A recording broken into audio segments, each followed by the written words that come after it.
الشیطان الرجیم بسم الله الرحمن الرحیم. نن د انګور اډې په خوره چې ټول عمر داسې استحصال، داسې جبر، داسې ناانصافي چې د نور وطن علاقې سره کېدلې، د انګور اډې سره په رنګ دوه ګناه کېدلې. خو نن لوی د خوښۍ، لوی د خوند خبره دا ده چې د انګور اډې چې څومره د قومي مشر دی، د انګور اډې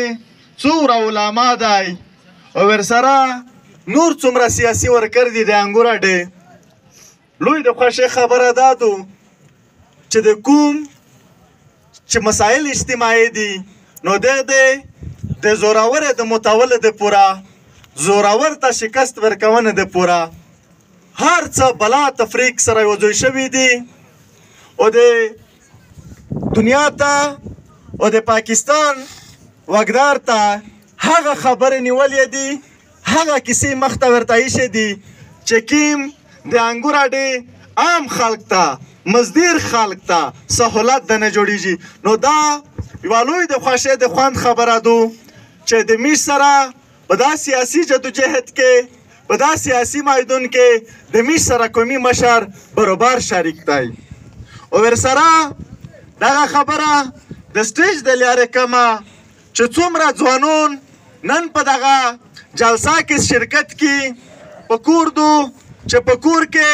د ټولو مشرونو سره دغه خبره وشي، لکه څرنګه چې وس د مخه د انګور اډې ټول مشرون راغلي وي چې په څه وجوهات په بنیاد باندې د ثبوته قومي جرګه راغوښتې دو، نو چې څومره دلته ځوانان دي چې په هر کور کې کمپین وشي چې صابو دغه جرګه کې پارټیسپیشن وکړي ولا ورته روشي. او ورسره نن د جلسې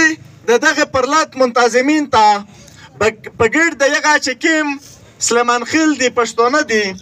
دا د ډېر زیات مسایل سره مخامخ شوي دي. نو د قومي جرګه کې،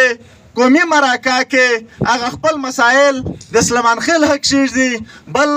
سلیمان خیل دا وویلل چې میش ته کوم مشکلات دي یا میش کې مزاوریږي په دغه روډي نه باندې، په دا چک پوسټونه باندې میژو د رضانه په بنیاد باندې چې تر څو پوره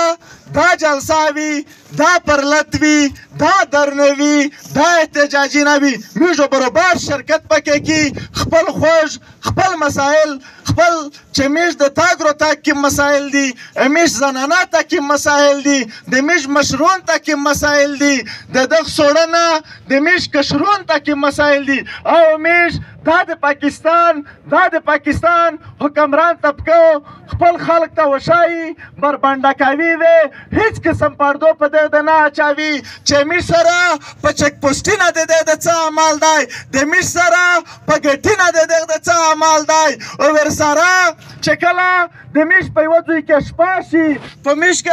میش باندې په یوه ځای ماشوم شي، بیا د دغه نه میشته کوم مسایل دي، کومه مسلې دي، صابو چې کومه قومي جرګه دو هغه خلک دا یایي چې میژو پاکې شرکت کې او خپل مسایلو د انګور اډې خلک ته او چې څومره قومي مشرون دي دا ته میژ جوتوي خو هیڅ قسم پردو نه پې اچوي. بله تاسو دغه یایې چې راځه چې دلته نوست یو یا دلته کوم ځوانان نوست دي، میش ته چې څوک رو نشي بیا د میش د نوستۍ هیڅ فایده نشته. دا په ذهن باندې په کلک یقین سره ومانه چې د تو د ځوانونو دلته نوستی، د تو د مشرونو دلته نوستی، د تو د علما دلته نوستی، څومره په لرې لرې ځایونو باندې یې غږ دی، څومره په لرې لرې ځایونو باندې یې اثر دی، هغه ته سوچ هم نشي کړی. نن ټیک تو د سوړه تکلیف وي، ټیک تو د غرمه تکلیف وي، خو دا سړی ضرورونه دو چې د تو مثالو خلق سره پیش کوي، د تو دغه استقامتو خلق په مثال کې سره پیش کوي چې کله قومي مسله راغله، قومي مشکلات په انګور اډه راغلل او هغه خلک سره راټول شول چې نه په سوړه وي نه په غرمه وي نه په څه ځاور وي نه په څه جبر وي خو چې کله دی په خپل سیاسي اعمال یقین وساتو دی کله په خپل سیاسي جدوجهد یقین وساتو دی کله خپل مسائل په سیاسي بنیاد دنیا ته وشول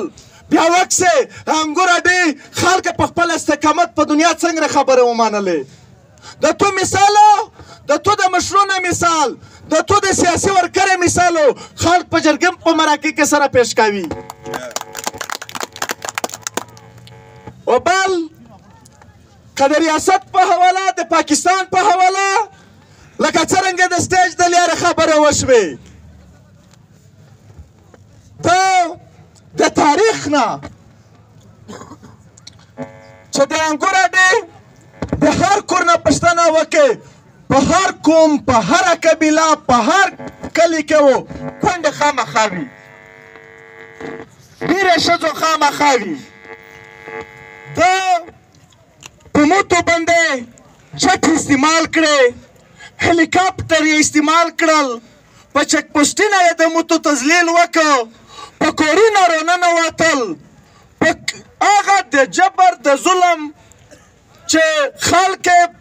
د تیر تاریخ د یورپ په تاریخ کې د چاینا په تاریخ کې په کتابونه کوم میژ وایو میژ دا په خپل عمر ولیدل په خپل ځوانۍ هم ولیدل په خپل کم عمر هم د ده هغه ظلم جبر هر څه ولیدل خو نن د یغ ظلم باوجود د یغ اپریشنې باوجود د یغ استحصال باوجود دی نن هغه خبره ته نه دی تیار چې د موټو ژوند پیشه کیږي د موټو قوم پیشه کیږي د موټو علاقه پیشه کیږي دی د دغه ګټ په حواله مختلف د خپلې سورس په ذریعه باندې پروپاګنډه وکړي چې مشکلات دي خو دغه خلک جوړ کړي دي که نیمیش خو په دا کې نه وي رکاوټ اصل کې د ده د پالیسۍ ترجیحات دغه دي چې دغه خلک بېروزګاره وي دغه خلک ناپوهه وي دغه خلک انپړ وي دغه خلک د دنیا نه نه وي خبر دغه خلک د دنیا سره تعلق نشي جوړ نو چې دی دلته څه کړل غواړي پاکو د تاسونتیا وي خو میږ د دوستو دا عهد کې دی د پښتانې په سیاسي ورکر همیشه چې د جیل ته وړی دی همیشه چې د والی ټکولی دی همیشه چې د مړ کړی دی دا د مختلف دنیا الزامات پې لګولی دي لکه د عقل خبره دو د مو پلور دیکه تر اوسه پر امریکا ته نه دی تللی انډیا ته نه دی تللی چاینا ته نه دی تللی فرانس ته نه دی تللی هالند یا پولند یا نوره داسې دنیا یا ایران دا ته نه دی تللی بیا زه د دنیا جاسوس څرنګه شو لا د میږ د وطن د علاقې سیاسي ورکر د چا د پوره څرنګه جاسوسي وکړي چې زه د دنیا نه نه خبر مو ته انګلیش نرسي زه په اردو صحیح خبره نشه کړلی زه په چاینیز خبره نشه کړلی زه په هندي کې خبره نشه کړی بیا د مو سیاسي ورکر څرنګه ایجنټ شو دا الزامات دا د پالیسۍ حسادو دا د غدارۍ دا د جاسوسۍ الزامات دا همیشه د پالیسۍ حسابي